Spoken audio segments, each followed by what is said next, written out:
नमस्कार, स्वागत है आपका हमारे विशेष कार्यक्रम हॉट टॉक में। 17 नवंबर चुनाव आयोग ने अपने कार्यक्रम की घोषणा कर दी है। 17 नवंबर को मध्य प्रदेश में मतदान होगा और 3 दिसंबर को इनके परिणाम आएंगे। चुनावी हलचल शुरू हो चुकी है।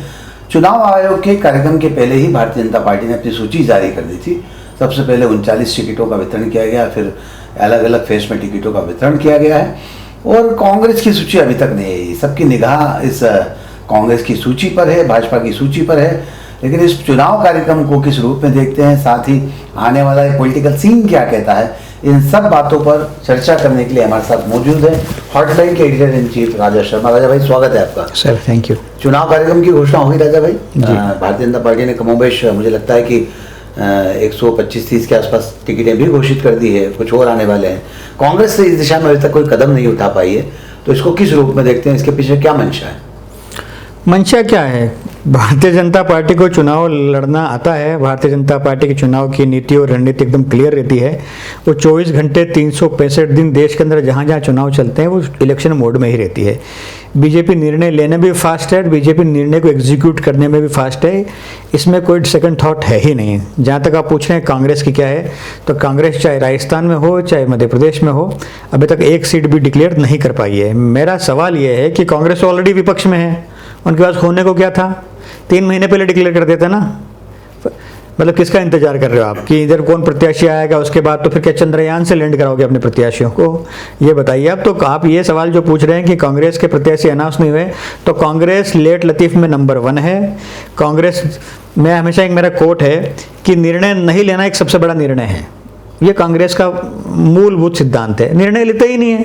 अब आप मुझे बताइए कि अब चुनाव आज 17 नवंबर को पोलिंग है और जब चुनाव के समय ऑलमोस्ट आपके पास बचे कितने दिन हैं? आज 12 तारीख को हम बात कर रहे हैं, 35 दिन बचे हैं। अब आप कब तो अनाउंस करोगे? पहले तो अनाउंस करेंगे, फिर कार्यकर्ता आपस में लड़ेंगे, ये भी देख लीजिएगा आप। फिर इनके एक दूसरे के पुतले फूकेंगे कार्यकर्ता कि मुझको टिकट नहीं दिया और मेरे को दे दिया। ये पहले पुतले फूकेंगे, टिकट अनाउंस करेंगे, फिर इनको समझाइश देने के लिए बड़े नेता आएंगे, जब तक 8-10 दिन और निकल जाएंगे। कब तक जनता तक पहुंच पाएंगे? तो देखिए, इस मामले में कांग्रेस जो है स्टैंड प्रॉपरली ले नहीं पाती है। कांग्रेस निर्णायक नहीं है और मध्य प्रदेश में कांग्रेस विपक्ष में है, तो विपक्ष के लोगों को क्या संदेह है ज़्यादा समय तक इंतजार करने का? ठीक है, ये उनकी पार्टी का काम है। हम एनालिस्टिक व्यू कर रहे हैं, डिस्कस कर रहे हैं। उनके पार्टी का काम है, आज करे तो ठीक है और 16 तारीख को करे तो ठीक है, हमारा क्या है? लेकिन सोचना ये चाहिए कि जब बीजेपी अगस्त से चुनाव मोड में है, वैसे तो जून से ही मोड में आ गया जब से अमित शाह ने कमान संभाल रखी है, लेकिन अगस्त में पहली सूची जारी करते हैं, फिर सेकंड सूची जारी करते हैं, फिर तीसरी सूची आ जाती है, तो लगभग 150, अभी आपने फिगर बताया, शायद लगभग 150 के आसपास तो जी बीजेपी अनाउंस कर चुकी है और कांग्रेस का एक कैंडिडेट नहीं हुआ है। तो बीजेपी ऑलमोस्ट चुनावी मोड में सेटल हो चुकी है जहां जहां कैंडिडेट अनाउंस हुए हैं। बात सही है, पर मुझे जो ऐसा लगता है कि कांग्रेस शायद इस बात को लेकर आश्वस्त है कि आने वाले समय उनके लिए अच्छा होगा और शुभ मुहूर्त में श्राद्ध के बाद वे सूची की घोषणा कर सकते हैं। बहरहाल तो आने वाला समय बताएगा। 17 नवंबर को जो मतदान होगा तब पता लगेगा और 3 दिसंबर को जब परिणाम आएंगे तब पता चलेगा कि ये शुभ मुहूर्त कितने काम का है, श्राद्ध कितने काम का है। श्राद्ध तो अभी लगा ना सर, श्राद्ध तो 15 दिन से लगा हुआ है। इसके पहले आपके पास अगस्त पड़ा था, उसके पहले आपके पास पूरा सितंबर पड़ा था। श्राद्ध तो 29 सितंबर के आसपास से लगा है ना। तो आप किसका इंतजार कर रहे थे? केवल श्राद्ध तो एक बहाना हो सकता है कि श्राद्ध में अनाउंस नहीं करेंगे। तो आपकी सीसी की बैठक ही श्राद्धों में हो रही है, तो फिर अनाउंस तो श्राद्धों के बाद करना ही पड़ेगा। ये किसका जस्टिफिकेशन क्लैरिफिकेशन दे रहे हैं कि मुहूर्त में नहीं करेंगे? तो यदि चुनाव के दिन पोलिंग श्राद्ध में होता तो क्या करते आप? पोलिंग यदि श्राद्ध के दिन मंड जाती है तो क्या करते आप? ये सब बातें जस्टिफाइड नहीं हो पाती क्योंकि आप 2 महीने से एक भी टिकट डिक्लेयर नहीं कर पाए हो। कांग्रेस का जो ढिलम पोल रवैया है उसकी वजह से ही शायद कांग्रेस पार्टी को नुकसान उठाना पड़ता है। और जिस तरह से राजा भाई ने कहा कि कांग्रेस विपक्ष में है, उसको खोने के लिए कुछ नहीं है, तो शायद उन्हें पहले ही कैंडिडेट अनाउंस कर देना थे। और ये बात भी सही है कि आने वाले समय में पार्टी जब टिकट डिक्लेयर करेगी तो जो रूठे हैं, जिनको टिकट नहीं मिला है, जो किसी के टिकट मिलने से दुखी होंगे, वे सब लोग, उन सब लोगों को मनाना और चुनाव में मैदान में उतरना, उसके लिए शायद एक समय जो लगेगा वो समय कांग्रेस के लिए नुकसानदायक होगा। बहरहाल जो टिकटों की घोषणा भारतीय जनता पार्टी ने की है, अभी जो दूसरी सूची आई है उसमें तमाम सारे उन मंत्रियों को टिकट दे दिया गया है जो पिछली बार जीते थे। लगभग सभी मंत्रियों को टिकट दे दिया गया है। कुछ मंत्रियों के टिकट रोके गए हैं जो आने वाली सूची में तय होंगे। तो इसको किस रूप में देखते हैं? लोग अलग अलग ढंग से प्रचारित प्रसारित कर रहे हैं कि हाईकमान ने घुटने टेक दिए हैं, अमित शाह ने पहली सूची में इंटरफेयर किया, दूसरी सूची में इंटरफेयर नहीं किया है, तो क्या कितनी सच्चाई इस बात में? देखिए, जहाँ तक इंटरफेरेंस का मामला है, जिन लोगों को टिकट मिला है, तो देखिए बीजेपी ने 2 पार्ट पे अपने कार्यकर्ताओं को बेवकूफ़ बनाया। मैं जब ये शब्द इस्तेमाल करता हूँ बेवकूफ़ बनाया तो बड़ी जिम्मेदारी से कर रहा हूँ। बीजेपी ने सर्वे के नाम पर अपने पार्टी के कार्यकर्ताओं को ये बेवकूफ़ बनाया कि जिसका नाम सर्वे में आएगा उन्हीं को टिकट दिया जाएगा। मैं पहले भी एपिसोड में जिक्र कर चुका हूँ, केवल अभी रिपीट कर रहा हूँ कि हारे हुए लोग सर्वे में कैसे जीत जाते हैं। सवाल नंबर 1, जितने लोगों को हारे हुए लोगों को टिकट दिए थे शुरुआती सूचियों में, वो सर्वे में कैसे जीत जाते हैं? आपने नया प्रयोग क्यों नहीं किया? किसी नए व्यक्ति को चांस क्यों नहीं दिया? उन्हीं हरलों पे क्यों दाव लगाया? उन्हीं पिटे हुए घोड़ों पे क्या दाव लगाया? इसका मतलब वो लूज कर चुके सीट पे आपने एक बार उन पर चांस लिया है, पर नए कार्यकर्ताओं को आपने मौका नहीं दिया। नंबर 1, आपका सवाल यह है कि अधिकांश मंत्रियों को टिकट दिया गया है। मेरा प्राइमा फेसी ये मानना है कि अधिकांश जिन मंत्रियों को टिकट दिया गया है उसके अंदर फेस सेविंग वाला मामला रहा है, एडजस्टमेंट रहे हैं, और जो विनिंग क्राइटेरिया की बात की जा रही थी, मुझे डाउट है कि ये सब मंत्री फिर से जीत कर आएंगे, क्योंकि पार्टी ने इनको ओबलाइज किया है या फेस सेविंग किया है, ये सोचने का विषय है। लेकिन इनमें से अधिकांश के लोग खिलाफ एंटी इनकम्पेंसी की रिपोर्ट, ग्राउंड रिपोर्ट है। चुनाव जीतते हैं कि हारते हैं ये परिणाम बताएगा। मेरा ये मानना है कि ग्राउंड रिपोर्ट इनमें से अधिकांश मंत्रियों के इस टिकट में जो अनाउंस हुआ अधिकांश लोगों के फेवर में नहीं है। इसका एग्जाम्पल देख लीजिए, जैसे टिकट अनाउंस हुआ, चाहे उज्जैन हो चाहे धार जिले में हो, विरोध शुरू हो चुका था और कैलाश विजयवर्गीय फिर पहुंचे उनको मनाने के, इनको नाराज भाजपा के कार्यकर्ताओं को मनाने के लिए। अपना चुनाव छोड़कर फिर वो नाराज भाजपा के कार्यकर्ताओं को मनाने गए हुए हैं। तो नाराजगी है, नाराजगी अंदर स्वर इसलिए है कि उन्हीं लोगों को टिकट दिया जा रहा है जिन लोगों से लोगों की नाराजगी है। तो आपने पूछा किस रूप में देखा जाए, तो मेरा यह मानना है कि 2018 में शिवराज ने अति उत्साह में आकर कुछ उन चेहरों को टिकट दिलाया था जिनकी हार के कारण 2018 में बीजेपी को विपक्ष में बैठना पड़ा था। कहीं ऐसा ना हो कि इनमें से अधिकांश चेहरे हार जाए और फिर बीजेपी को विपक्ष में बैठने की परिस्थितियां बन जाए। आगे क्वेश्चन मार्क। देखिए, जिस तरह से भारतीय जनता पार्टी ने टिकटों की घोषणा की है वो बहुत अलग रूप में देखा जाएगा कि वे लोग जो चुनाव जीते थे, मंत्री थे, उन लोगों को रिपीट किया गया है।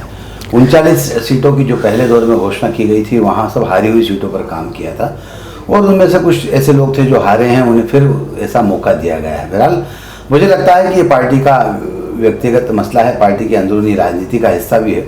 और इस फेज में, लास्ट फेज में जो टिकटों का वितरण हुआ है उसमें कहीं ना कहीं प्रश्न चिन्ह पार्टी की कार्यप्रणाली पर लगता है। जैसा राजा भाई ने कहा कि सर्वे से लेकर तमाम जो उनके फीडबैक दावे थे वे सब इस सूची में कहीं ना कहीं नजर आते हैं। राजा भाई, अभी भी बहुत सारी टिकटों की घोषणा होना बाकी है, आपका सूचना तंत्र काफ़ी मजबूत है। क्या लग रहा है कि जिन लोगों के टिकट रोके गए हैं, क्या उनमें से कुछ मंत्रियों के टिकट कट सकते हैं? क्या कुछ विधायकों के टिकट कट सकते हैं? क्या इस सूची में कहीं ना कहीं आला कमान का हस्तक्षेप दिखेगा? नहीं, आला कमान तो पहले दिन से हस्तक्षेप उन्हीं का है। ये गलतफहमी है कि मध्य प्रदेश के राजनेताओं का कोई दखल चल रहा है, किसी का नहीं चल रहा है। जैसे मैंने कल परसों ही लिखा कि लोग दिल्ली की परिक्रमा कर रहे हैं, उनको समझ में आ गया कि मध्य प्रदेश के राजनेताओं की बिल्कुल नहीं चल रही तो फिर दिल्ली परिक्रमा करने में सार है।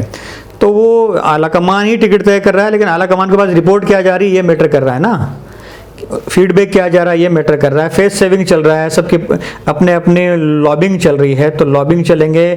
फिर यदि देखिए, दिल्ली में बैठे व्यक्ति को ये थोड़ी मालूम होता है कि एक्स कॉन्स्टिट्यूंसी में उस व्यक्ति की क्या रिपोर्ट है, ये तो मध्य प्रदेश के लेवल से जाएगी तब मालूम पड़ेगा ना। तो आपने तमाम सर्वेओं का जिक्र किया, फीडबैक का जिक्र किया, उनकी सबकी हवा निकल रही है। जैसा मैंने पिछली बार आपसे पूछा ही था कि मैं एग्जाम्पल सवाल आपसे करता हूँ कि 3 नंबर विधानसभा, इंदौर के 3 नंबर विधानसभा में आकाश विजयवर्गीय के नाम पर सर्वे हुआ होगा, जब क्योंकि एग्जिस्टिंग विधायक थे। अब उनका टिकट संभावित कट जाएगा तो सर्वे कहाँ जाएगा?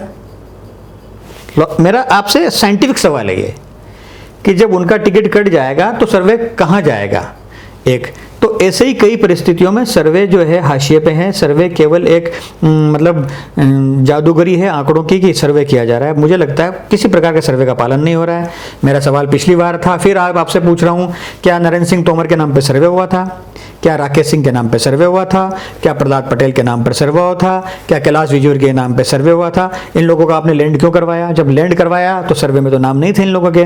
तो जब माना कि आपकी पार्टी की पॉलिसी है, विनिंग क्राइटेरिया है, आपको सांसद को लाना है, केंद्रीय मंत्री को लाना है, राष्ट्रीय महासचिव को लाना है, ये आपका कॉल है। मैं सर्वे पर क्वेश्चन खड़ा कर रहा हूँ कि क्या इन लोगों के नाम पर सर्वे थे? तो ऐसे कितनी सीटें हैं जहाँ आपके सर्वे दरकिनार हो रहे हैं? तो आप जब सर्वे पे बात कर रहे हो तो सर्वे कहीं पे भी एग्जीक्यूट नहीं हो रहा है, सवाल मेरा ये है।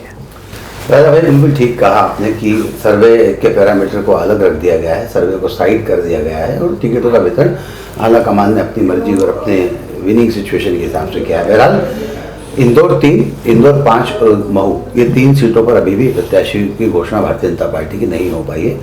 6 सीटों पर उन्होंने उम्मीदवार घोषित कर दिए हैं। इन 3 सीटों को लेकर क्या पेच फंस रहा, कुछ जानकारी है आपके पास?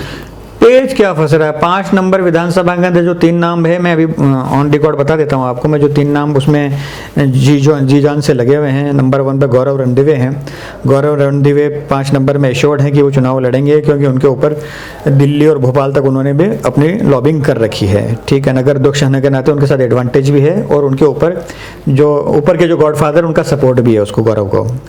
एक नानूराम कुमावत भी लगा हुआ है इंदौर 5 के लिए, लेकिन वो संघ के लेवल पे अपने प्रयास कर रहा है, लेकिन उसके साथ ऊपर कोई गॉडफादर है नहीं। ठीक है। तीसरा मुझे जानकारी ये है कि आदरणीय ताई जी सुमित्रा महाजन जी अपने परिवार में चाहे पुत्र के लिए या पुत्र वधू के लिए भी कोई प्रयास कर रहे हैं, लेकिन मुझे लग रहा है आई डाउट कि ऐसा हो। डॉक्टर निशांत खरे का नाम भी चल रहा है। हो सकता है निशांत खरे पे शिवराज जी की या उनकी किसी की मेहरबानी हो जाए तो महू या 5 नंबर में से या 3 नंबर में से उनको संभावना है। एक केवल अपन पॉसिबिलिटीज पे बात कर रहे हैं। ठीक है। 3 नंबर में आकाश का टिकट कटने के बाद मेरे को ये डाउट है कि वहाँ पे बीजेपी को अभी भी कोई स्ट्रॉन्ग कैंडिडेट तो मिल नहीं रहा है। मेरे पास जो नाम है वो ये है कि गोलू शुक्ला को 1 नंबर से 3 नंबर में उतारने की कवायद चल रही है। ऐसा मेरे पास इंटरनल इन्फॉर्मेशन है। हो सकता है ये बात मेरी सच साबित हो और 100% गलत भी साबित मैं हो जाऊं, लेकिन अभी कोई दूसरे नामों पे चर्चा नहीं हो रही है। और जो 1 नंबर में दावेदार थे अब वो थोड़ा सा प्रयास कर रहे हैं कि हमको 3 में जगह मिल जाए। जैसे टीनू जैन है, वो प्रयास कर रहे हैं कि 3 में मिल जाए। तो ऐसे जो लोग हैं, गोविंद मालू हैं, प्रयास कर रहे हैं कि मुझे 3 नंबर में मिल जाए, लेकिन पार्टी उनको किस लेवल पर कितना सीरियस लेती है देखता है, क्योंकि 2 दिन बाद CEC की बैठक है और उस बैठक में ये सब चीज़ें क्लियर हो जाएगी कितने नाम गए हैं। लेकिन मेरा ये मानना ये है, जो नाम है महू का आपने जिक्र किया, या तो निशांत खरे को महू भेजा जा सकता है, उषा ठाकुर को 3 नंबर में लाया जा सकता है, या उषा ठाकुर को महू में दिया जाए, या उषा ठाकुर का टिकट कट जाए। ये सब पॉसिबिलिटी है। तमाम संभावनाओं पर हमने बात कर ली। जो शेष बचे हुए टिकट भारतीय जनता पार्टी के हैं उस पर बात कर ली। 3 नंबर 5 नंबर और महू। कांग्रेस को लेकर क्या स्थिति कितनी साफ है? क्या 1 नंबर में संजय शुक्ला ही उम्मीदवार होंगे? वो श्योर है, उसमें कोई डाउट नहीं है। 2 नंबर, 3 नंबर, 4 नंबर, 5 नंबर, यहाँ कोई आपके पास जानकारी है? देखिए, 1 नंबर में संजय शुक्ला ही कैंडिडेट रहेंगे, इसमें कोई डाउट नहीं है। संभावित क्या मेरे हिसाब से ऑलमोस्ट कंफर्म ही है। 2 नंबर में तो अब आप देखिए, मतलब मेरी नज़रों में अंदर लड़ने की हिम्मत करने वाला व्यक्ति चाहिए होता है रमेश मेंदोला के सामने। उनको मालूम है कि 1 लाख वोटों के आसपास की हार जीत का अंतर रहता है, तो कौन लड़ता है वो अपनी पॉलिटिकल लोकप्रियता के लिए भले ही लड़ ले, उनको परिणामों से तो अवगत है ही कि वहाँ स्थितियाँ क्या रहती है। 2 नंबर के जो मार्जिन अपन अभी तक ट्रैक रिकॉर्ड देखते आए हैं। 4 नंबर का भी मोरल स्थिति यही है कि बीजेपी की अयोध्या के रूप में जानी जाती है, तो वो डेड शॉट सीट मानी जाती है बीजेपी के कोटे में। तो कोई बहुत ज़्यादा संभावनाएं दिखती नहीं है कि कांग्रेस कोई बहुत ज़्यादा ताकत लगा पाती हो वहाँ पे। इसीलिए कोई बहुत एक्स्ट्रा ऑर्डिनरी कोई पावरफुल नाम दे, चुनाव एकदम कंटेस्ट का हो जाए तो बात अलग। अभी तक के जो अपना एक्सपीरियंस है वो ये है। जहाँ तक 5 नंबर की बात है, तो जो सत्यनारायण पटेल और स्वप्निल कोठारी दोनों लगे हुए हैं, दोनों के अपने अपने संपर्क हैं, अपने अपने साधन हैं, अपने अपने के नेटवर्क है। तो सत्तू को एक विधायक होने का एक्सपीरियंस है, लेकिन सत्तू अब बहुत दिनों से आउट ऑफ सीन भी है, आउट ऑफ फ्रेम भी है। स्वप्निल कोठारी एक नया नाम है और थोड़ा यंग फेस है, लेकिन कोई पॉलिटिकल एक्सपीरियंस नहीं है, तो जरूरी नहीं है कि पार्टी के कार्यकर्ता उसके साथ खड़े हो, ये भी एक मैटर करता है। तो अब 5 हो गई। जीतू पटवारिया का आप ऑलरेडी राउत से अनाउंस्ड है, तो मुझे लगता है इर्द गिर्द तो ये रहेगा। जैसे 3 नंबर के अंदर मुझे लग रहा है कि पिंटू जोशी का नाम, मुझे ऐसा लग रहा है कि उसको एक चांस दिया जा सकता है। भोपाल और दिल्ली तक इससे प्रयास जारी है कि पिंटू जोशी एक यंग लड़का है और थोड़ा सोबर फेस है, तो उसको चांस दिया जा सकता है। लेकिन उनके खुद के घर के झगड़े बहुत हैं। अश्विन जोशी और पिंटू जोशी के अंदर आपस में तनाव रहता है। अब यदि पिंटू का टिकट हो जाता है तो अश्विन की भूमिका क्या रहेगी, और यदि अश्विन का टिकट फिर से हो जाता है तो फिर पिंटू की भूमिका क्या रहेगी, कांग्रेसियों की भूमिका क्या रहेगी, ये बड़ा प्रश्न चिन्ह है। तो अभी बीजेपी इस पर नजर गड़ाई हुई है कि इन दोनों में से टिकट किसका होता है और आपस में ये लड़ते हैं कि नहीं लड़ते हैं। तो देखिए, एक सिलसिलेवार आकलन शहर की विधानसभा सीटों को लेकर भी राजा भाई ने बहुत अच्छा करके दिया है। साथ ही मध्य प्रदेश में भारतीय जनता पार्टी ने जिस तरह से उम्मीदवारों की घोषणा की उस पर भी विस्तृत चर्चा की, और कांग्रेस इस समय कहीं भी चुनाव मैदान में नहीं दिख रही है। इन सब बातों पर राजा भाई ने काफी विस्तार से हमारे साथ बातचीत की है। बहरहाल आज के इस कार्यक्रम में बस इतना ही। सुनील जोशी और राजा शर्मा को दीजिए इजाजत। नमस्कार। Thank you.